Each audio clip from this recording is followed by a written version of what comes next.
you. That's about a 5 second stupid delay, isn't it?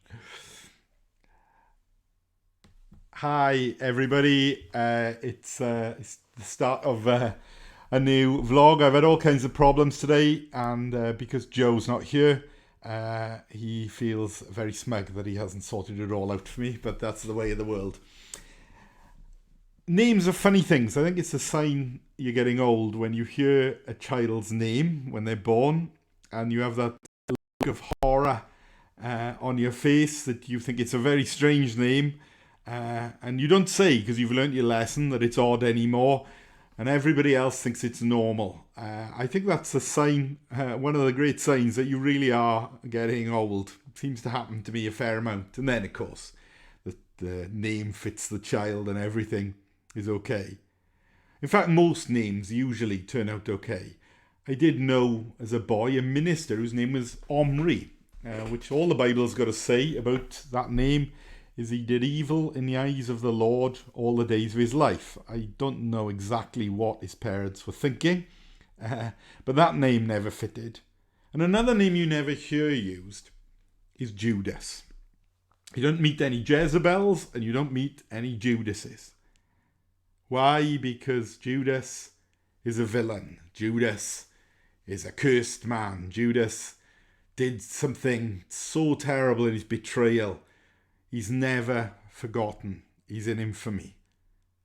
And yet, as you read the passage, I've always had real questions with that understanding of Judas. Because the Bible seems to want us to understand Judas in a slightly different way. In fact, I'm Judas. What the Bible teaches us about the story of Judas is that he was deeply loved by Jesus. A friend. Listen to the psalm that's quoted 3 times in the Gospels. Even my close friend, whom I trusted, he who shared my bread, has lifted up his heel against me. Judas was a close friend of Jesus. Judas spent 3 years with Jesus.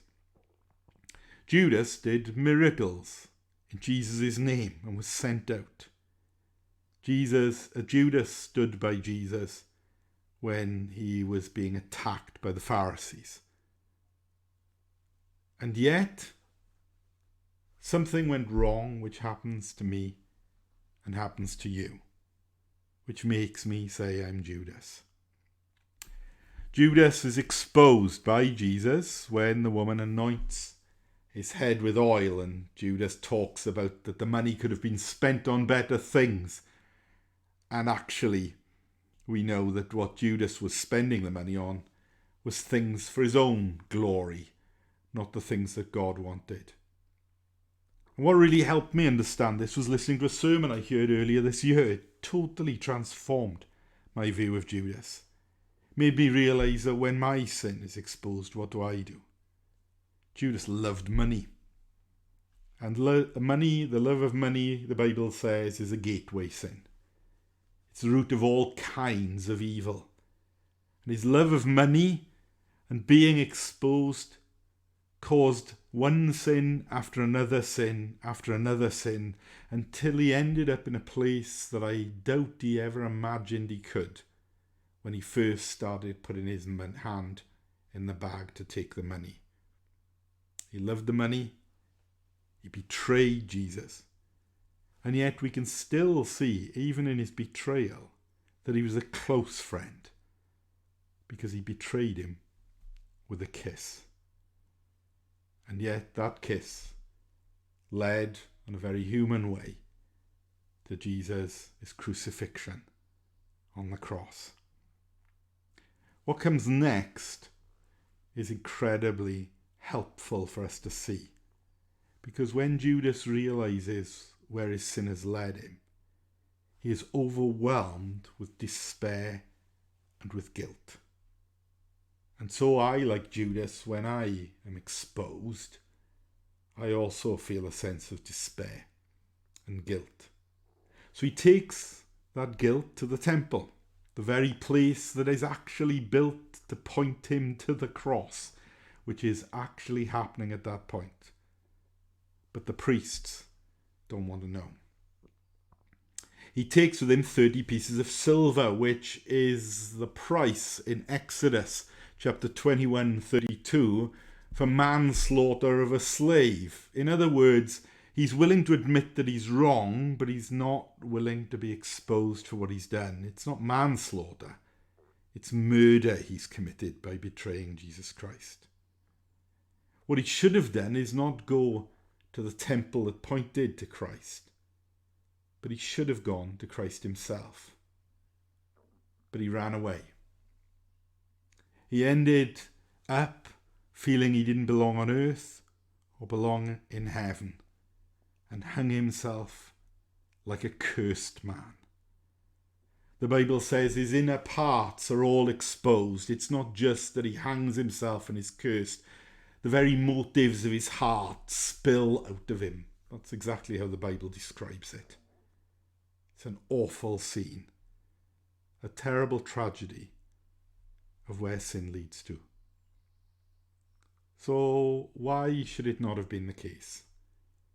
Because instead of going to the temple, he should have gone to another tree, where there was a man hanging who was rejected by heaven and earth, a man taking his curse for him. He should have gone to the place where even the inward motives were being dealt with, as the sacrificial system explains the cross. That not only his outward actions were dealt with, but even the attitudes of the heart and the mind and the liver and the kidneys are all dealt with on that cross on Calvary. He took the wrong turn when he sinned. He should have gone to the cross, but he carried it himself, and it was too much. He should have gone to Jesus, who bore his sin, but in the end he turned away and found his sin unbearable. He should have gone to the place where Jesus was cursed and bore the wrath of God for sin, but in the end he is left hanging, rejected by heaven and earth, with everything inside exposed and bursting out. When I behave like Judas, do I take the wrong turn and turn away from the cross? If you ever wonder why in church everything is about Jesus Christ crucified, it's because it is the only hope you have for sin. Sadly, Judas could have turned to the cross and heard Jesus saying, "Father, forgive them." He could have heard Jesus say, "It is finished."